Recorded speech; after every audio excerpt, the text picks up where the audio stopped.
Bayan, magandang umaga po.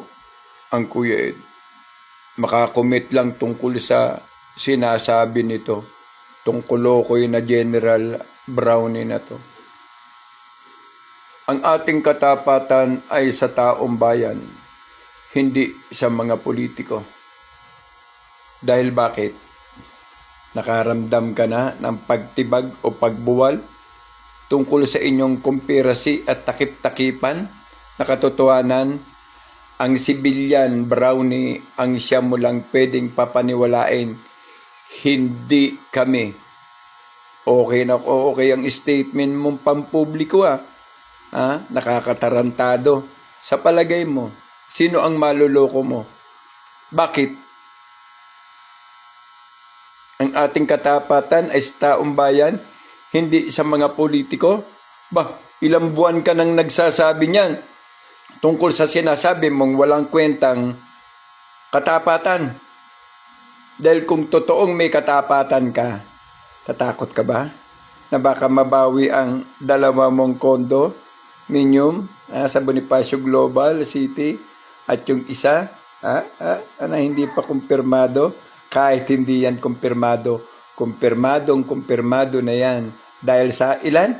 Anim na identify bank account mo. Ganun ba? Ngayon sasabihin, ang ating katapatan ay sa taong bayan. Ganun ba? Sige nga, bigyan ka namin ng 24 oras. Go! Sabay-sabay. Pabagsakin ang walang kwenta at korap na gobyernong ito ni Marcos Adik. Sige nga, magagawa mo ba yan, General Brownie? Hindi ka mag-iisip na baka mabawi yung dalawa mong condominium at ang isa'y unconfirmed, plus malalaman dito yung certainly na mga account mo, 6 na pirasong account ng AFP, lahat pagbubulahin mo yung civilian at hindi ang mga sundalo. We giving you warning, and that warning hindi yan magtatagal. Dahil bakit? Hindi kami gago. Hindi kami tanga, Brownie. Alam namin ang nangyayari. Dahil bakit? Delikado na? Sinasabi na sa inyo yung status ng AFP ay gamul na gamul. Unestablished. Ilan lang? Maiwan kayo? Kayo lang maiwan? 17, 18?